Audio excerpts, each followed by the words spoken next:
So hello everyone, and again we are doing our session every week, which I'm really enjoying.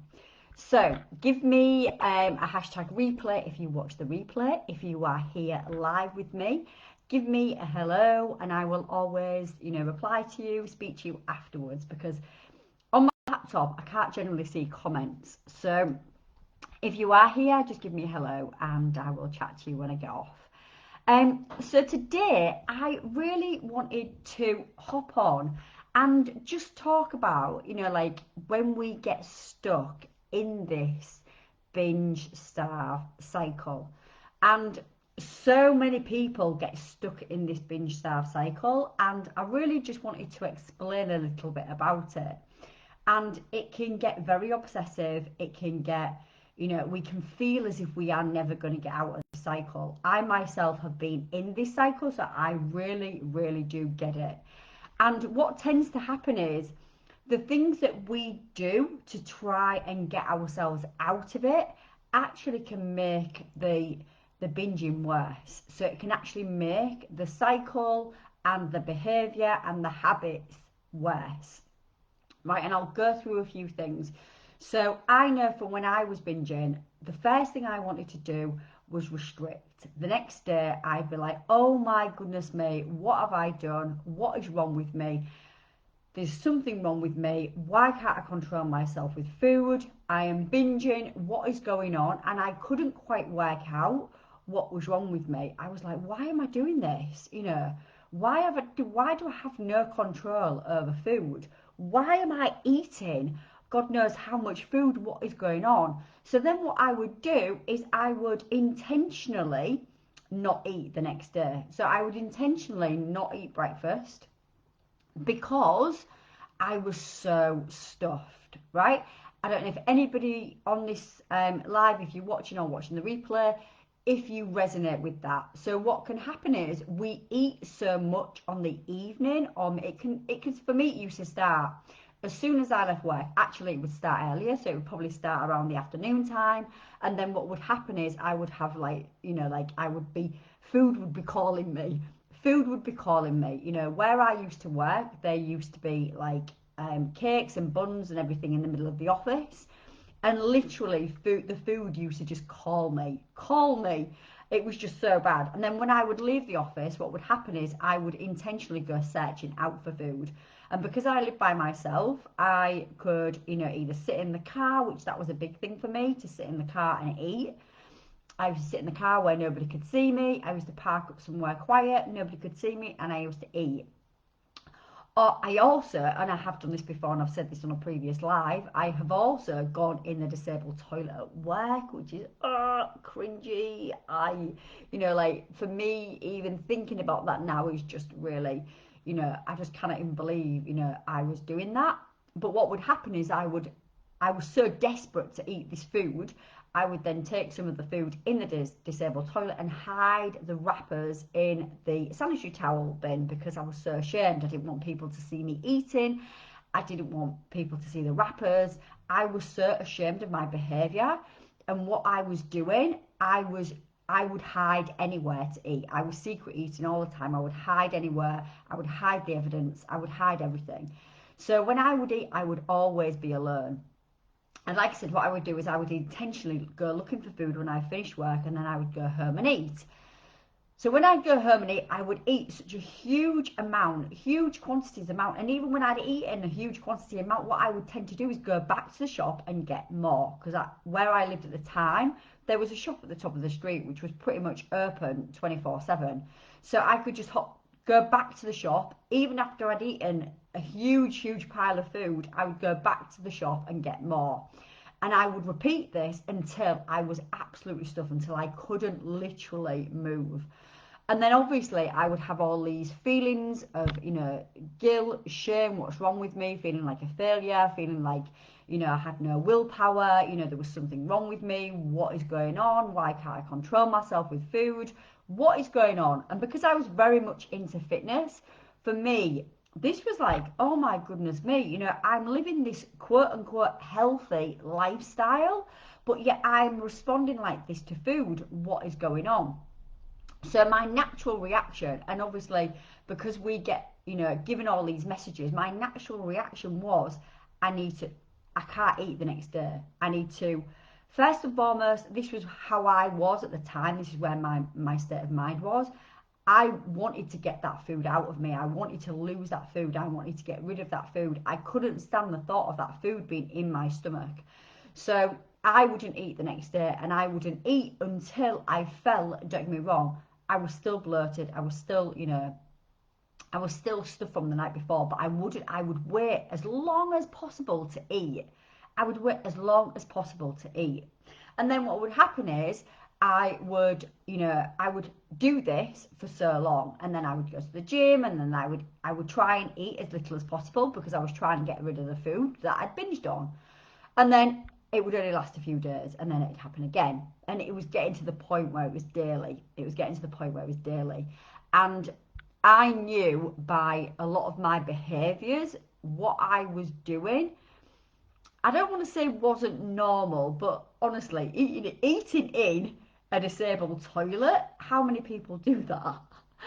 This was how desperate I was. And I won't say that it wasn't normal, because what I'm saying is my behaviours, the things that I was doing to try and get the food, and the things that I was doing to like fulfill my cravings and fulfill my triggers, was extreme.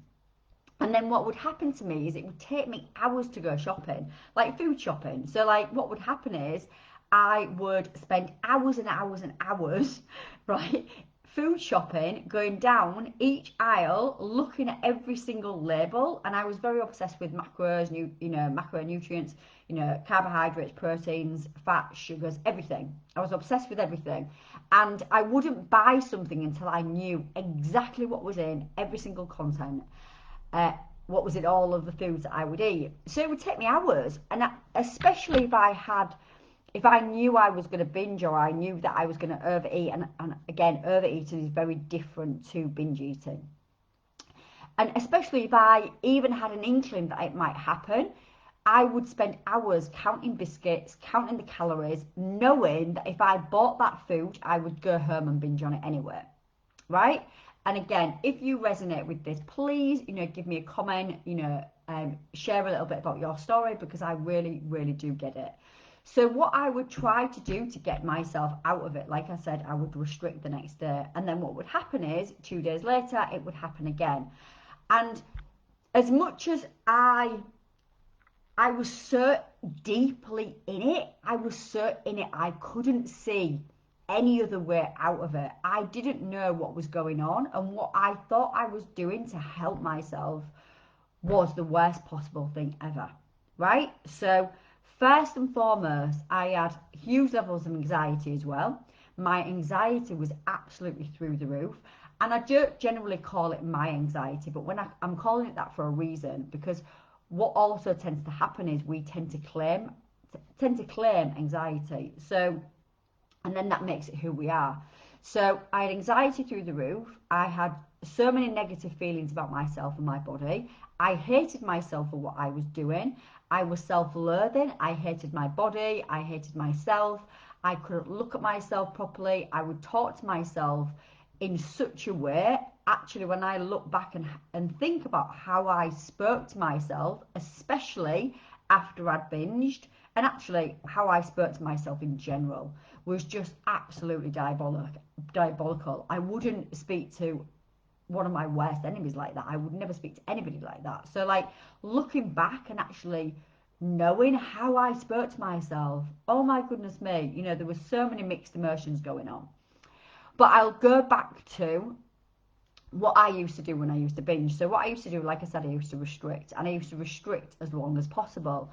And actually, and it sounds counterintuitive, and it sounds like, oh my goodness me, there's no way I could eat breakfast. And I was exactly the same.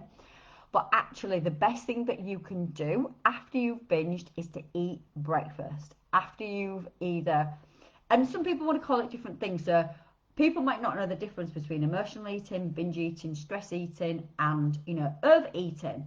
But if you are, I want to say, overeating on a night, or if you know you are binge eating, or if you know you are emotional eating and binge eating is very different. But one of the things that I would suggest and recommend that you do, if you know you are binge eating or overeating or stress eating or whatever on an evening, and you tend to go to foods that you are trying to avoid on an evening, I would say always eat breakfast. And it sounds counterintuitive, but make sure that you feed your body the next day. And it sounds crazy because you are so stuff you do not want to eat, but when we binge eat, right, this isn't giving our body permission to eat, right? We have lost control. When we binge eat, we are turning to food because our body is saying, you are not listening to it. Our body is saying, I'm trying to protect you. I need you to listen to me, so I'm going to binge eat. Binge eating is a type of coping strategy. So it's a type of way for us to cope and manage our emotions. And it can also be, binge eating can also, come from other different areas. So it can come from not feeding our body enough. It can come from diets. It can come from restrictions. It can come from stress. It can come from anxiety. It can come from traumas. So things that have happened in our life that we maybe haven't dealt with. It can come from several different places. It can come from self-loathing. It can come from hating how we look. It can come with that constant obsession with trying to lose weight or trying to be that certain number on the scale, right? It can come with talking to ourselves in a negative way, right? Binge eating can come from lots of different areas, and generally what happens is when we have accumulated quite a lot of these different areas and we are doing multiple things. So for example, if we are restricting, if we are speaking to ourselves like rubbish, if we have anxiety or stress, if we don't like our body, if we are constantly trying to lose weight, and if we have traumas, right? Underlying traumas. And when I say traumas, these can be, beliefs about ourselves that are not helping us, right? So it could mean that, for example, when we was a child, we was maybe called fat, or maybe we was called, greedy. And we've then labelled that thing as being who we are, right? So we've then labelled ourselves as being greedy, or we was told that we used to overeat. So we labelled ourselves as told we were overeating. So we was an overeater. So then what we're going to do when we are older, right? We believe that to be true. So then we make it our truth. So binge eating can come from all these different things. So if you are doing one or all of these things that is contributing to your binge eating, then, absolutely, you are going to keep in this repetitive cycle, right? So you're not going to recognize part of it. But like I said, one of the part of this cycle is restriction. Restriction and dieting is one of the main causes of why people binge eat. And I say one of the main causes, like I said, there are multiple. But restriction and dieting is one of the main causes why people binge eat. So the thing we can do, and like I said, it might not feel good. It won't feel good the next day because you are in a place of, I feel really bad. I feel guilty. I feel shameful. I'm full of all this like regret of the things that I've eaten. But what you can do is give yourself permission to eat. Give yourself permission to have the food that your body wants, because the food that your body has eaten while you are in a binge state, you haven't given it permission to eat. If anything, you are trying to control a binge. You are trying not to do that, right? And it gets to that point where you have tried to control it so much that actually you have no control whatsoever. Right? And this is why we binge, because we're trying to control things. We're trying to control what we eat, when we eat, how much we eat, and everything to do with food. We're trying to control it. So this is why we binge eat, because we lose control. We lose control, and we cannot keep up that willpower. We cannot keep up trying our hardest not to have the foods that our body naturally wants. So, like I said, the first thing I would recommend anybody do is make sure that you give yourself permission to eat. Give yourself permission Sit down. If you had a lot to eat the night before, if you binge it, if you know you binge eat, really give yourself permission to eat. Just say to yourself, I'm giving myself full permission to have this, and I'm going to really enjoy it. I'm going to give myself full permission to have it. Because as soon as you go back into that scarcity, as soon as you go back into that restriction mindset, it will keep you stuck in that binge starve cycle. Yeah? And the binge starve cycle always starts with restriction. Always. Yeah? Restriction, and then obviously we want to binge because we've not been feeding the body enough food that it wants and needs. We then binge. Then what happens after we've binged is we feel negative emotions like guilt, shame, regret, or anything else, not worthy, like a failure, all these different things, right? And then we go back into the restriction mindset, right? And it continues going round and round and round. So if you are doing this, please, please, please help yourself to really get out of this cycle. And like I said, there will be other things included. If you are in this cycle, there will be other things involved that you might not necessarily be able to guide yourself out of it. But right now, this is the best thing that you can do. If you are not feeding yourself the day after you have maybe binged or you have had too much to eat. Somebody was said to me the other day, and I found it really interesting. They said, I don't necessarily binge, but I give myself permission. No, but I give myself a treat on an evening, right? And that was their version of saying, I overeat. I might even possibly binge on an evening, but I'm giving myself a treat, so it's almost acceptable. Because I've not been giving myself the food that my body wants and needs during the daytime, I'm then treating myself on a night. And it's really interesting to how we word it, because that's what often happens. We think we are giving ourselves a treat, but then what happens is we end up treating ourselves with the food that we are trying not to have. It's bizarre, right?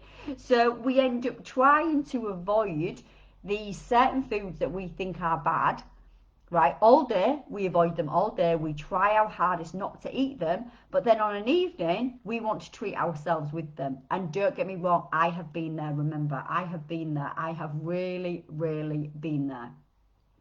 So I hope this helps. I don't know if anybody's been watching or not, but if you are watching the replay, like I said, give me a hashtag replay. If you've watched till the end, well done. But yeah, like I said, make sure that you feed your body, because like I said before, a binge or overeating on an evening is not the same thing. Your body doesn't see that as food. Your body sees that as a survival, or it sees it as a coping strategy. It's not seeing you as feeding the body intentionally and with permission. So I hope this makes sense. Like I said, I'm going to come on every Tuesday. Oh, actually, I'm saying that, but I can't come on next Tuesday because I'm away. So I'm actually going away at the end of this week, and I will be back next Tuesday, but it'll be Tuesday evening. So I won't be doing a live next week. I will do one the week after. All being well, I'll do the one the week after. And yeah, I hope to see you again. So if you've enjoyed this video, give me a comment, give me a thumbs up, give me a comment, whatever you want to say. And I will speak to you soon. Bye for now.